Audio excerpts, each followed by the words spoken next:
the Mad Queen. Welcome into the Queen's Lair and into another video in my All About Heroes Spotlight playlist. Today is Hector. If you don't know, I do have an entire series dedicated to going over all of the heroes in the game.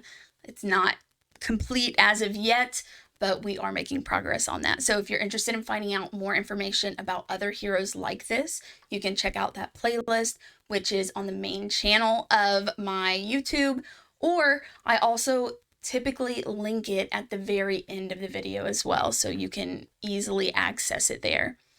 Hector is a fire element hero, so he's going to deal extra damage to green or wood element heroes, but he's going to take an increased amount of damage from water heroes, which are blue.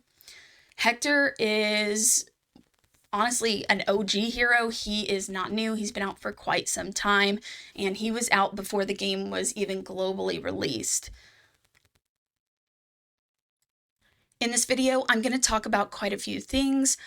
We're going to go over his abilities, how those work, his base stats. I'm going to go over his ascension, the different builds that you can use on him, gear sets, hero pairings, and I'm also going to be rating him in every place within the game. That's going to be in here, and I'm not going to do that until the end of the video. So if you're interested in seeing how I rate him, well, then you'll have to stick around for the end of the video.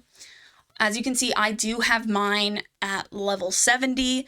I've used Hector a ton. I've had him for a long time, and he is a really good hero for the most part. The only thing is he's kind of niche because you can't use him everywhere. But the places that you are able to use him, he typically does perform very well. So I'm going to look at his abilities first, and then we'll go from there. So his trait is called Berserker's Wrath. Damage cap is increased by 25. And then when you have his ascension, that damage is increased by 50%. That's huge. His basic ability, Whirlwind Chop, he gains damage up 2 and deals 120% damage to one enemy. So that damage up is plus 50% damage. Next, his special, War Axe Throw, gains bonus focus and throws an axe at one enemy to deal 120% damage and apply increased damage taken to them for 2 turns. If the enemy is already affected by increased damage taken, he applies increased damage taken to them for 2 turns instead. This ability cannot be cast when there are no axes available. As you can see, it goes from 30% extra damage taken on the enemy to 50%. And of course, that is a pretty good difference overall. And lastly, we have Ancestral Call. He recalls all his thrown axes, deals 200% damage to one enemy, and he gains 1 bonus turn for each axe retrieved.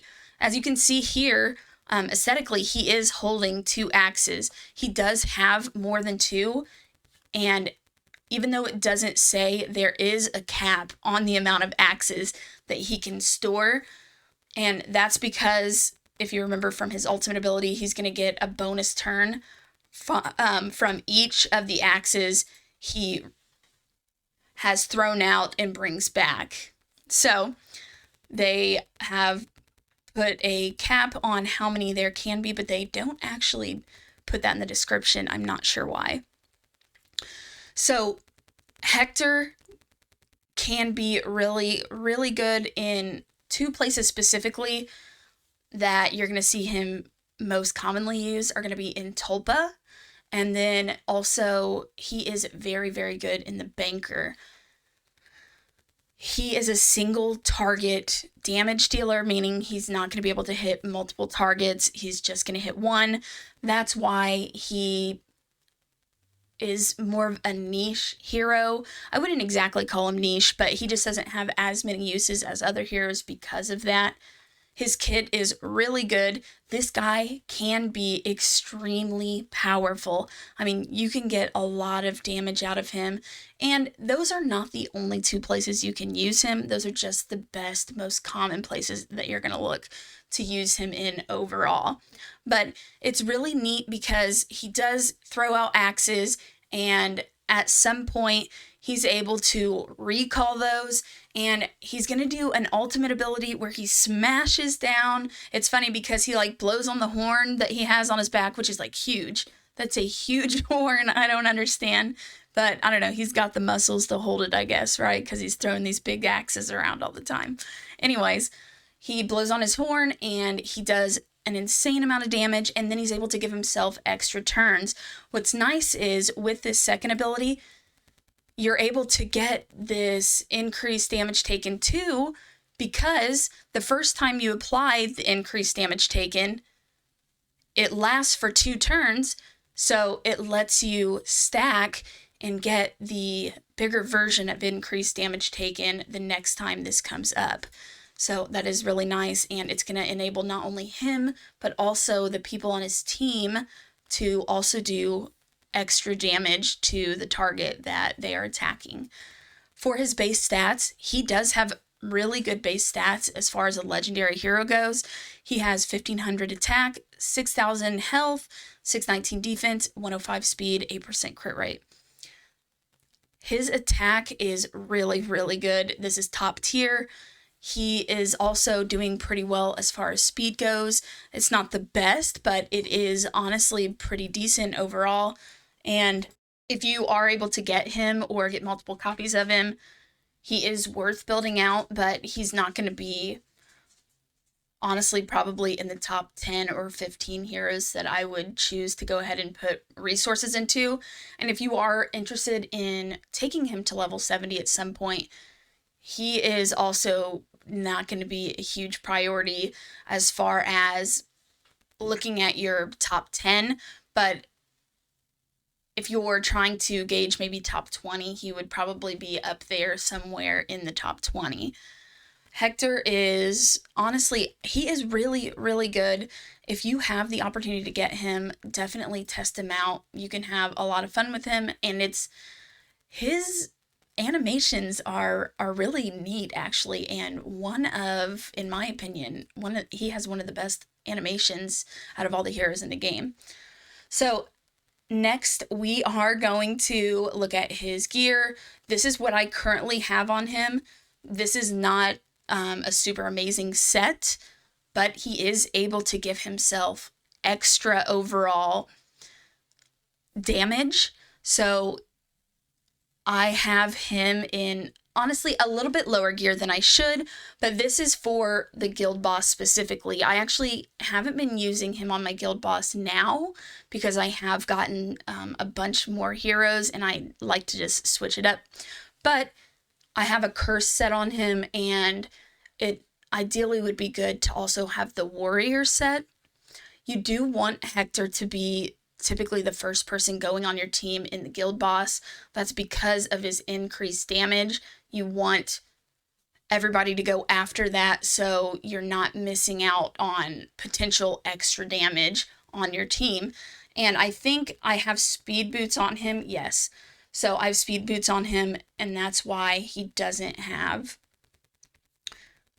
a ton of overall extra attack.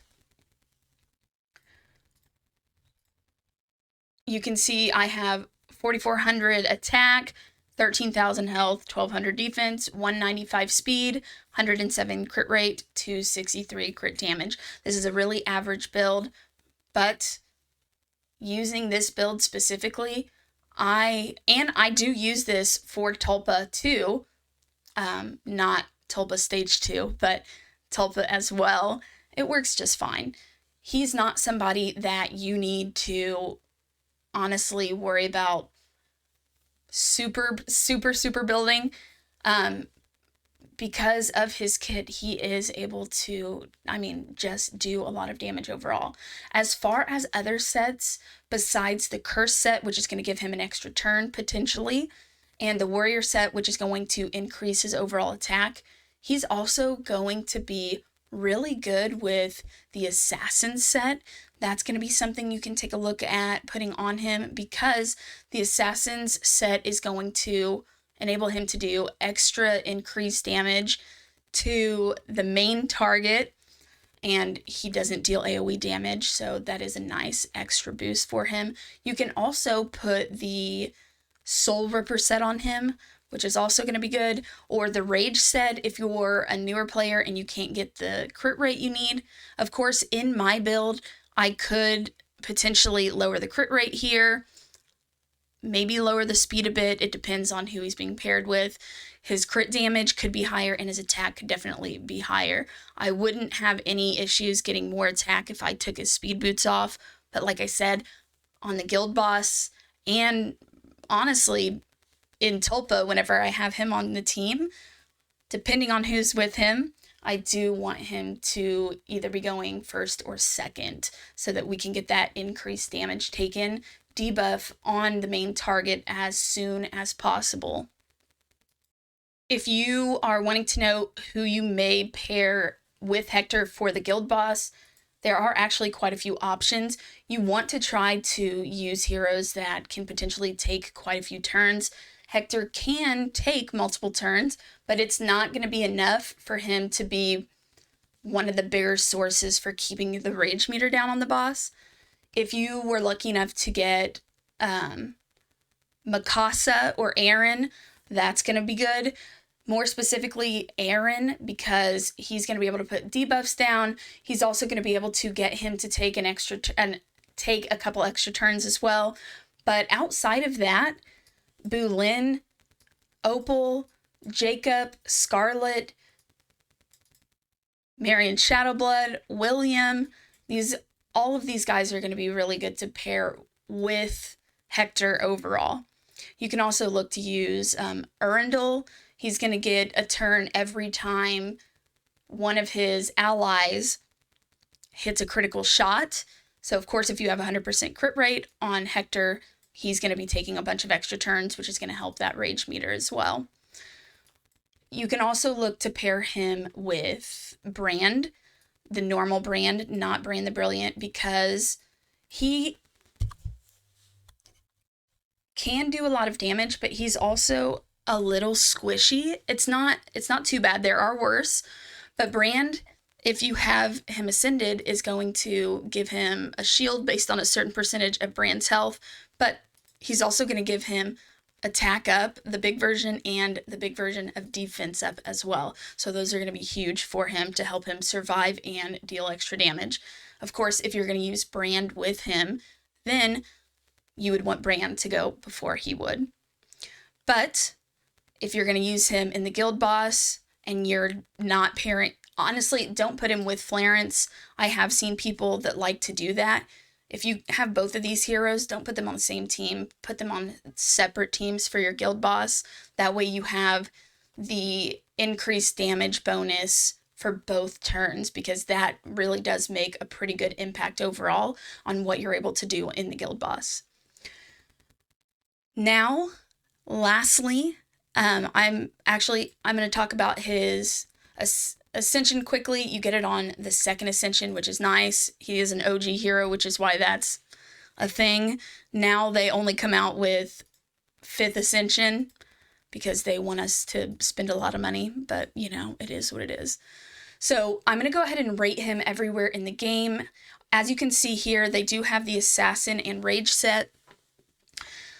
They could, I don't know why they don't have the other ones. A lot of the heroes, they're working on really updating and putting guides, so you'll be able to find more information specifically for the hero under here. But for now, this is what they have. In arena offense, he can potentially be good. I will give him 4 stars. Arena defense, I'm going to give him 3 stars. You don't really want to use him there.